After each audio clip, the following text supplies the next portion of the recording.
Cole with NWC Tuning. We're here with one of our favorite shop cars. No longer though.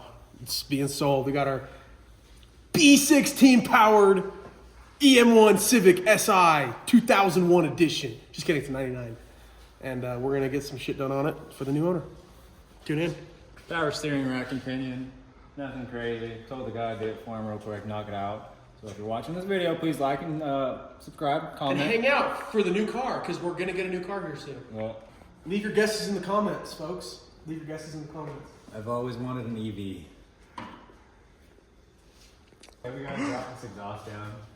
So what's that look like? 14 and a 12. We're gonna drop the exhaust down a little bit, guys, so we have better access to the power steering rack.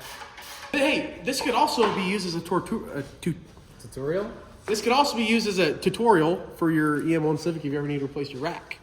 Yeah, any EK chassis, whether it's SI, EX, HX, DX, CX, SI. It'll all correlate. And so on. Unless you have a K-Series swapped EM1, which is the correct way to do things around here. No. The correct way is period correct. Bone stock, all matching VIN. Paint pen marks. Paint pen marks are correct. Fun fact, Ferrari F40 comes with paint pen marks on the whole car. As well as the 06 Lotus Exige S also has paint pen marks on the entire car. Even in the interior. Drop down in the comments if you guys asked for that information.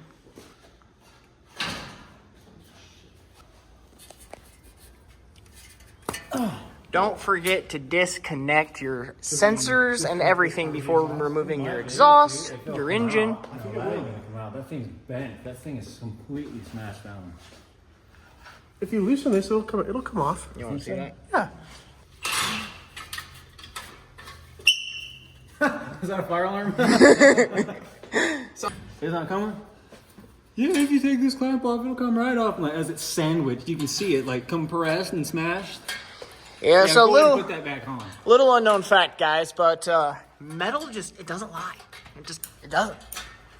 So, other little side note and fun fact, Cole actually works in the office here at our work, and if you're not picking up on it, I'm a former technician. it's for a reason. I retired. It's for a reason. Nope, that's too He good. retired before he started. Oh! Like Mom always said, it's always better to quit while you're still ahead.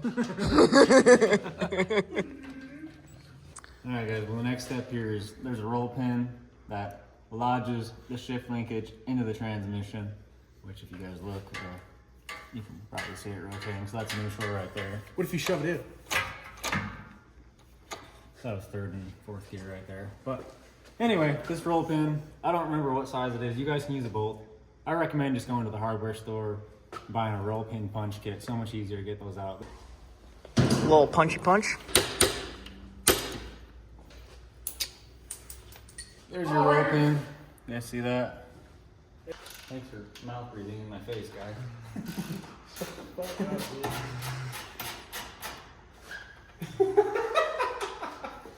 Okay, guys, we're going to remove that brace right here that Braden currently has his ratchet on. That will give us direct access to the power steering rack. Home stretch, baby.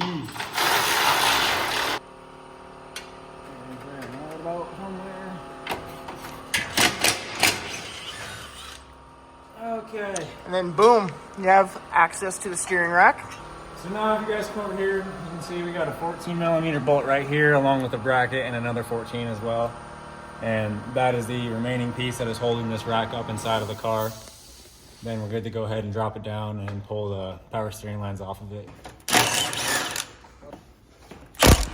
You guys see the rack coming loose? We got the rack in a position where we're able to go ahead and pull it out of the car. What you're going to want to do is you're going to want to take the rack and steer it all the way to the left. You're just going to pull this inner tie rod all the way in, so then you can in turn grab the rack and slide it out. Just like that.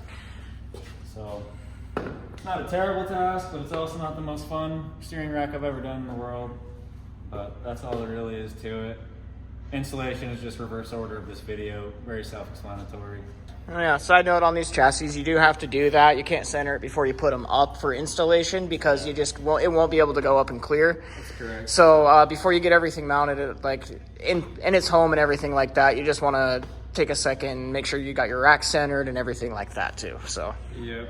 So I damaged one of the tie rods pulling it out, and then I also noticed that the passenger side outer tie rod was completely damaged and smoked anyway, so I don't want to sell a car like that. First of all, it's not honest. Second, it's not safe. So we're gonna do this guy right and sort that out. So All right, guys, due to the dire circumstances, I have to leave. Sorry. Have a good night, guys.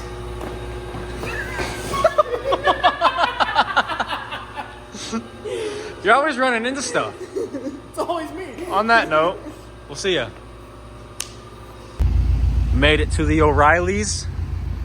Let's go up in there. Hopefully they have it. These guys have lied to me before. Cool. Thanks, brother. Yep. Package acquired.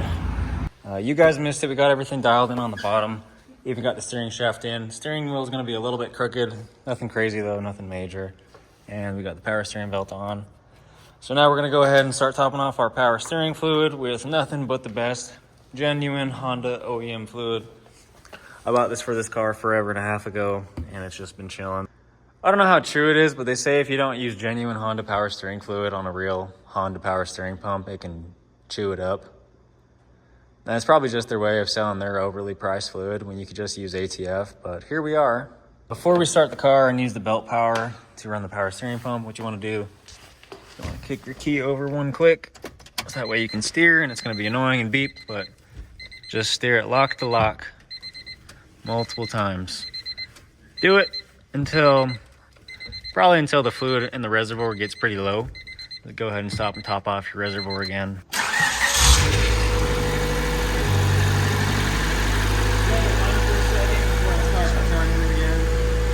Just look everything over real quick. Think we're good. No leaky leaks. All right, moment of truth, first time.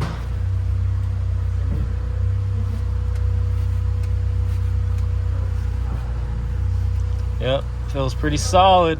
All right, we're gonna torque these wheels. Honda quotes 80 foot-pounds. We're just gonna torque the two front ones. We already torqued the rear ones the other day.